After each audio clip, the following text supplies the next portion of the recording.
మొన్నటి వరకు ఢిల్లీలో జరిగిన లిక్కర్ స్కామే దేశంలో అతిపెద్ద స్కామ్ అంటూ జాతీయ మీడియా కూడా హోరెత్తిపోయింది. కానీ ఇప్పుడు గడిచిన 15 రోజులుగా ఆంధ్రప్రదేశ్లో జరిగిన లిక్కర్ స్కామ్ మీద వస్తున్న వార్తలు చూస్తున్నాం కదా. అసలు ఎలా చూడాలంటారు ఈ లిక్కర్ స్కామ్ని? ఏంటంటారు అసలు ఈ కథ? అసలు ఇంత జరగడానికి గల కారణం ఏమనుకోవచ్చు అంటారు? ఆంధ్రప్రదేశ్లో వైఎస్ జగన్మోహన్ రెడ్డి పరిపాలనలో వేల కోట్ల రూపాయల అవినీతి జరిగింది. ప్రజల సొమ్ముని దోచేశాడు. ప్రజల సొమ్ముని దారాదత్తంగా దోచేసింది కాక బూమ్ బ్రాండులతోటి రాష్ట్రాన్ని సర్వనాశనం చేశాడు. నకిలీ మందులు అమ్మి ఆనాటి ప్రభుత్వంలో ఉన్న పెద్దలు కానీ ఆ ప్రాంతంలో ఆనాటి ప్రభుత్వంలో ఉన్న ఏ ఒక్క వ్యక్తి కూడా దీనిపైన స్పందించాల్సిన అవసరం ఉంది. ఎందుకంటే చెప్తుంది, జరిగిన అవినీతి, మద్యం కుంభకోణం, మద్యం నాసిరకం మద్యం ఈ రాష్ట్రం ఏరులైపారింది. రాష్ట్రంలో ప్రజాధనాన్ని లూటీ చేసింది ప్రభుత్వం. పెద్దలు ఎవరైనా సరే, ఆనాటి ప్రభుత్వంలో ఉన్నవాడు ఒక్కడైనా మా దగ్గర అన్యాయం జరిగింది, మేము అన్యాయం చేయలేదు, మేము నిజాయితీ పడని చెప్పడానికి ఏ ఒక్క ఆధారం లేదు. ఎందుకంటే ప్రభుత్వ ధనాన్ని లూటీ చేసింది. ఏదైనా ప్రజాధనం రూపాయి చెల్లింపు విధానంలో ఎక్కడ మార్గదర్శకత లేదు. వాళ్ళు ఏ విధానంలో కూడా వాళ్ళు సరైన ఆధారం చూపించలేకపోయారు. ఎందుకంటే రాష్ట్ర ప్రభుత్వం వేల కోట్ల రూపాయలు కొంతమంది గజ దొంగలను పెట్టి ఈ రాష్ట్రాన్ని లూటీ చేశారు. ప్రభుత్వంలో ఉన్న అనేక రూపాల నుంచి, అనేక జిల్లాల నుంచి, అనేక రహదారుల నుంచి మద్యాన్ని తరలించి రాష్ట్రంలో నకిలీ మద్యాన్ని తయారు చేసి పేద ప్రజల్ని సర్వనాశనం చేశారు. పేద ప్రజలకి మద్యాన్ని ఏరులై పారించి వారిని నాసిరక మందుని తయారు చేసి నాసిరక మందు తాపించి ప్రజల్ని ఆరోగ్యం పోగొట్టిన మాట వాస్తవం.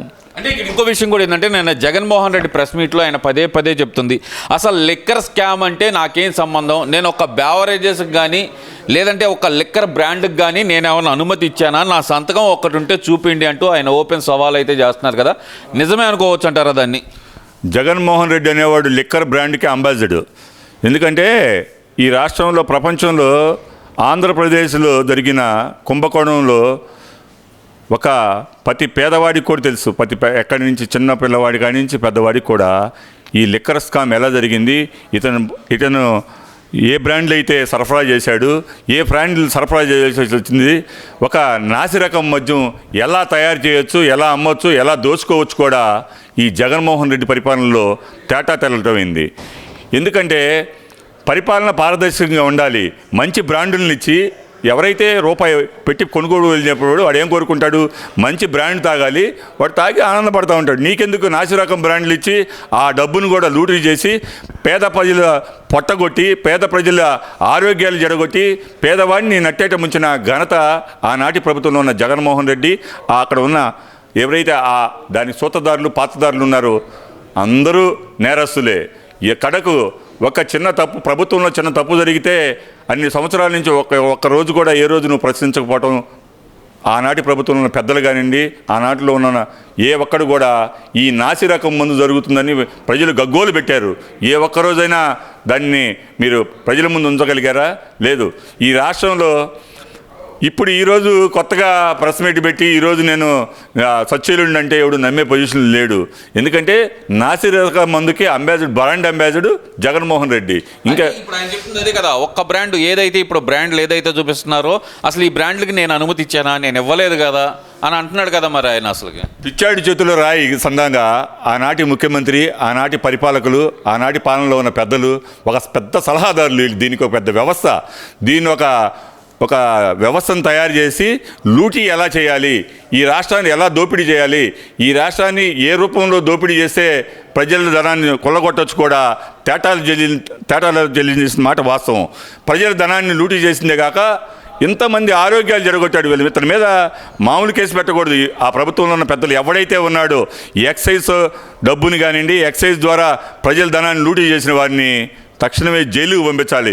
వీళ్ళని ఈ పరిపాలనలో ఎక్కడైనా రాజకీయ వ్యవస్థలో ఒక స్వచ్ఛీలత లేకపోగా ప్రజాధనాన్ని లూటీ చేసిన వ్యక్తిని ఏ పరిపాలనలో ఉన్నా వాడిని అండమాను జైలుకి పంపించక తప్పదని చెప్పేసి మేము తెలియజేస్తున్నాం. ఇక్కడ ఇంకో విషయం కూడా చూసుకుంటే కనుక, ఏ రోజు ఈ కోడికత్తి కేసులో కానీ లేదంటే గులకరాయి తగిలిన కేసులో కానీ వివేకానంద రెడ్డి గారి కేసులో కానీ వీటిలో ఏ రోజు బయటకు వచ్చి మాట్లాడిన జగన్మోహన్ రెడ్డి ఈరోజు ఐఏఎస్లు అరెస్ట్ అవుతుంటే కనుక ఏది కృష్ణమోహన్ రెడ్డి కానీ ధనుంజయ రెడ్డి కానీ ఒక కంపెనీ డైరెక్టర్ అయినటువంటి బాలాజీ గోవిందప్ప కానీ వీళ్ళు అరెస్ట్ అవుతుంటే బయటకు వచ్చి ఆ అన్నలకేం సంబంధం, ఒక ఐఏఎస్లను పట్టుకొని ఆ అన్నలకేం సంబంధం అంటూ ఆయన ప్రవర్తి మాట్లాడిన తీరుని అసలు ఎలా చూడాలంటారు? అసలుకి ప్రభుత్వంలో ఉన్న ముఖ్యమంత్రి స్థానంలో ఉండి పరిపాలనలో ఒక వ్యక్తులను పెట్టి రాష్ట్రంలో ఎలా దోచుకోవాలి, ఎలా తయారు చేయాలని చెప్పిన మాట వాస్తవం కాదా?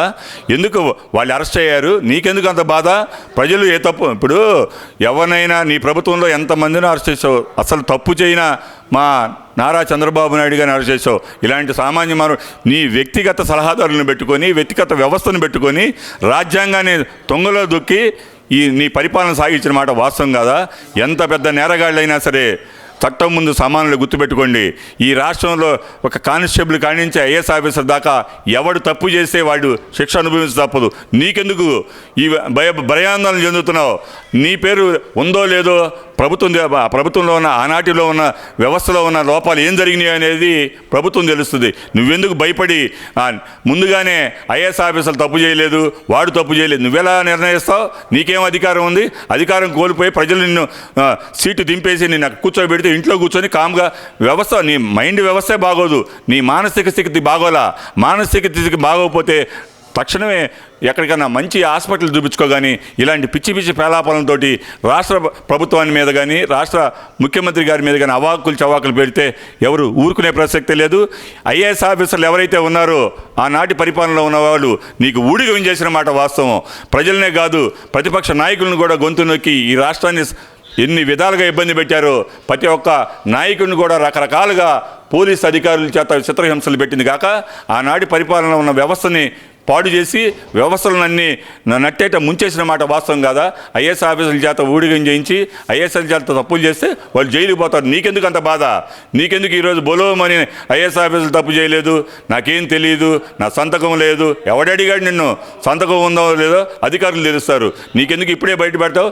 శవాల మీద మరమరాలు ఏరుకోవడానికి వచ్చిన నువ్వు ఈరోజు ఇలాంటి వ్యవస్థల మీద మాట్లాడటం చాలా విడ్డూరంగా ఉందని చెప్పి తెలియజేస్తున్నాం. చంద్రబాబు నాయుడు గారు బెయిల్ నిబంధనలన్నీ ఉల్లంఘిస్తున్నారు, ఆయన బెయిల్ రద్దు అవుతుంది, ఎప్పుడైనా సరే ఆయన జైలుకు పోతారంటూ మరి చెబుతున్నాడు కదా మరి జగన్మోహన్ రెడ్డి. అసలు లిక్కర్ స్కామ్కి ఆద్యుడే చంద్రబాబు నాయుడు. ఆ విషయం బయటకు రాకుండా ఉండటానికి ఇప్పుడు మా మీద బురద చల్లుతున్నాడు అంటూ మరి జగన్మోహన్ రెడ్డి చేస్తున్న వ్యాఖ్యల్లో వాస్తవం లేదంటారా? మరి నక్కకి నాగలోకం అంతంత తేడా ఉంటుంది. చంద్రబాబు నాయుడు గారు ఎక్కడ, జగన్మోహన్ రెడ్డి ఎక్కడ? ప్రపంచ దేశాలు మెచ్చిన నేత, మహానేత నారా చంద్రబాబు నాయుడు గారు, సంస్కరణ సృష్టికర్త నారా చంద్రబాబు నాయుడు గారు ఈ దేశ విదేశాల్లో కూడా ఆంధ్రప్రదేశ్ వైపు చూస్తున్నారు. ఈ రాష్ట్రం ఏ పరిపాలన ఎలా చేయాలి, ప్రపంచ దేశాలకు నరేంద్ర మోడీ గారు కానివ్వండి, ప్రపంచ దేశాలు కూడా ఆంధ్రప్రదేశ్ నారా చంద్రబాబు నాయుడు గారు చేసే సంస్కరణ కానివ్వండి, ఆయన సృష్టిస్తున్న విధానం మీద కానీ నారా చంద్రబాబు నాయుడు గారు చేసిన పరిపాలనలో ఎప్పుడైతే తన పరిపాలనలో ఏ విధానం అయితే బాగుందో ప్రపంచ దేశాలు మెచ్చే విధంగా ఉంది. నీలాంటి 5 సంవత్సరాలు ఈ ఆంధ్రప్రదేశ్ని అధోగతి పెట్టిన నీ గురించి ప్రపంచ దేశాలు నవ్వుకుంటున్నాయి. ఇంకా సిగ్గు శరం ఉండాలి.